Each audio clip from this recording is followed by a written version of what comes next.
What's good, YouTubers and YouTubettes? This is JB Sports back again with another one. Just got through watching an interview earlier today with Eddie Hearn, aka Eddie the Con Artist. He did an interview with IFL TV, and he basically was answering a lot of questions in regard to the Anthony Joshua Tyson Fury fight getting signed yesterday. Actually, the fight got signed Saturday. ESPN reporter Mark Kriegel asked him about the fight, what was the status of the fight, and he told him that the fight has been signed. Both fighters have signed their names to the contract, and now they're looking for a location and a venue.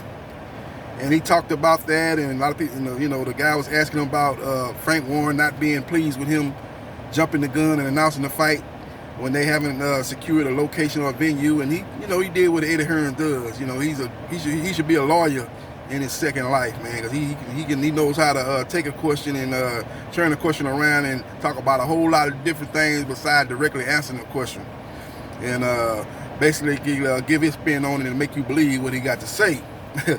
But that's not what really caught my eye, man. The question that really caught my eye is the interviewer asked him about Canelo Alvarez's plans when and if he defeats Billy Joe Saunders, because there's a lot of speculation that he's going to fight Caleb Plant, the IBF super middleweight champion, in September.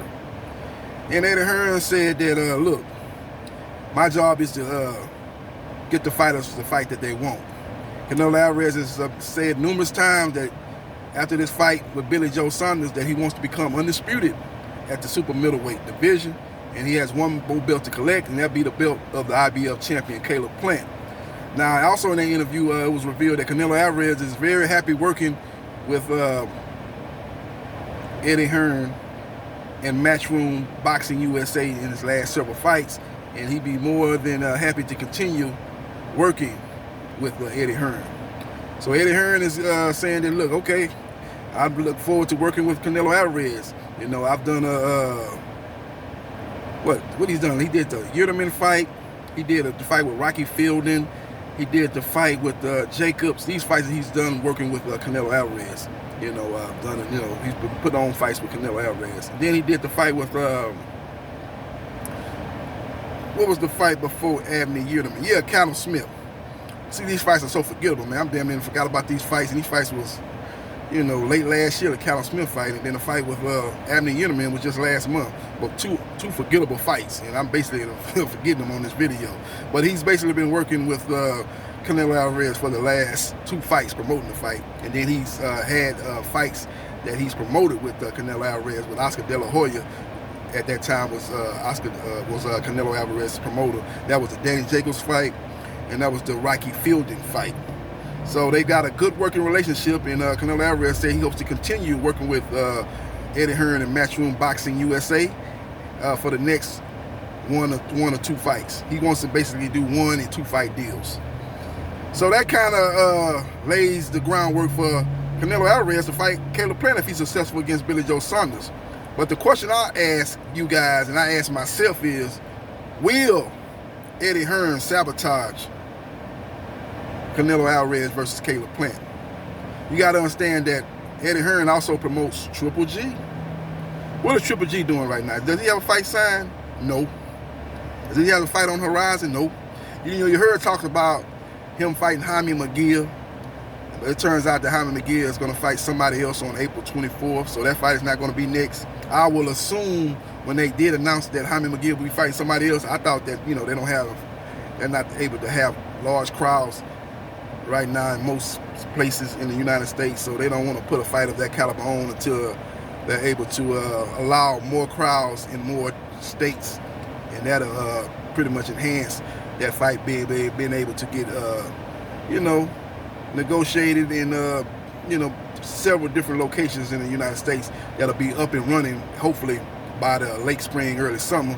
That we'll be able to put on that fight, especially on the West Coast. Places like Los Angeles, Las Vegas, will be able to bid on a fight with a Jaime McGill versus Triple G. But I think it might be something else. He might be keeping Triple G on the sideline. Triple G's gonna fight again, but it'll be a nondescript opponent. One of those stay busy fights, kind of like the fight he fought his last fight against that guy. What is his name? Shemeta. And he fought that guy nobody never heard of. I think it'll be a guy of that caliber fighting Triple G next, and they're gonna keep him basically on standby in case the negotiations, quote unquote, don't go well with Caleb Plant. I don't put this past Eddie Hearn to sabotage the negotiations with Caleb Plant and Al Heyman, so he can get his fighter, Triple G, who's promoted by Matchroom Boxing USA, who has equity in the zone, to set up a fight between Triple G and Canelo Alvarez. That's been the fight long sought out by the zone, the zone bosses. John Skipper, when he was there, he's not there no longer. That was the main reason why he signed Canelo Alvarez and then signed Triple G to those mega contracts, because he wanted to put those guys in the ring for the third time and help launch the zone to that next level, up their subscriptions and put them on the par with Top Rank Boxing and ESPN, Al Heyman and Fox and Showtime, and put them on even playing field with those guys. But they just failed to materialize thus far. But they still haven't given up the hope of putting that fight together. Even though Canelo Alvarez has said that chapter of his boxing career has been closed, he has nothing left to prove with Triple G. He proved everything he needed to prove in that second fight in his mind, that he dominated Triple G and left no doubt that he was the better fighter. When I watched that fight, I didn't see it that way. I thought the first fight Triple G won. The second fight was very, very close. I thought it was a draw, but if I had to give it to somebody, I would have gave the fight to Canelo. I thought he did more to get the decision than Triple G did, but I had no problem with a draw. I actually had that fight 6-6, the rematch. The first fight, I had Triple G winning that fight 8 rounds to 4. I thought he won that fight very decisively. He didn't dominate the fight, don't get me wrong, but he won it decisively where it shouldn't have been no draw. He won that first fight more dominantly than Canelo won the second fight, even though I thought Canelo performed much better in the second fight than he did the first fight. And I thought, again, if you had to give that fight to somebody in the second fight, you had a better case giving that fight to Canelo than Triple G.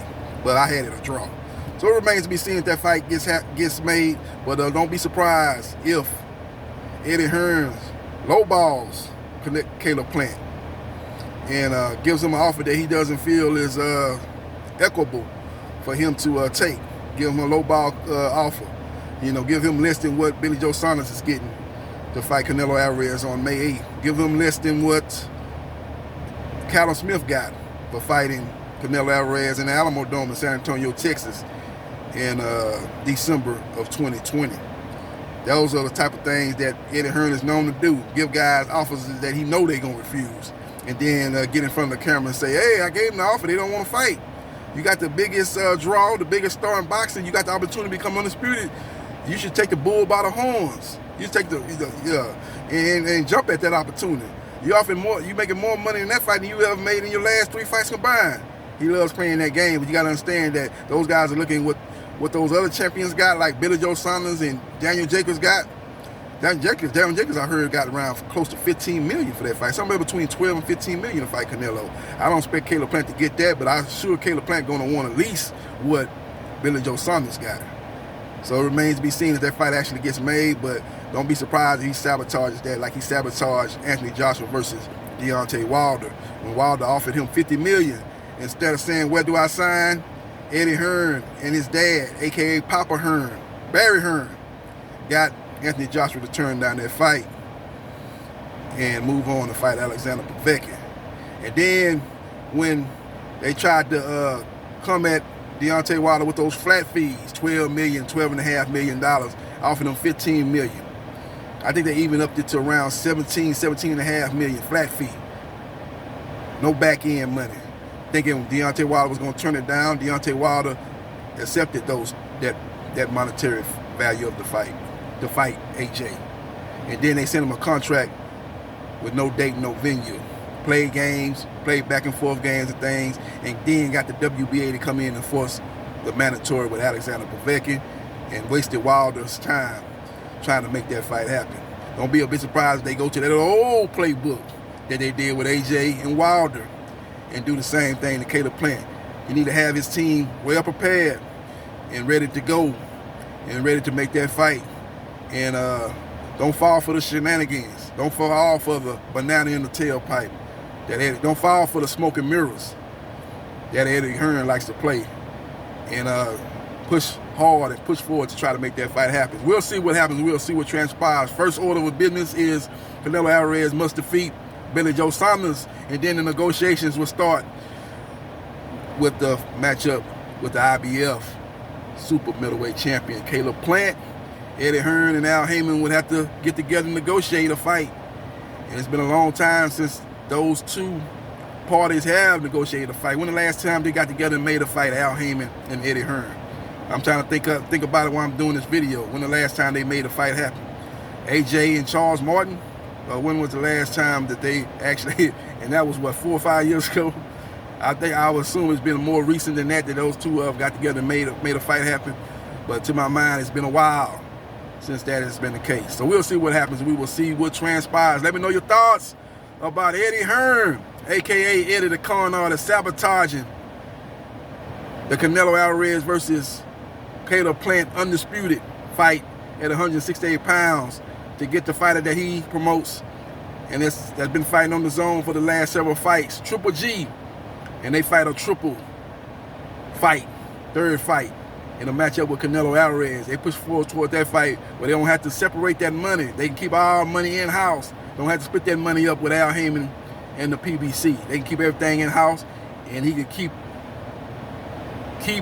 trying to keep Al Heyman and the PBC at arm's length, just like he did with the Anthony Joshua, Deontay Wilder negotiations. Let me know your thoughts, and hit the like button if you like the content of this video, and subscribe to JB Sports, the man, the myth, the legend. I'll holla.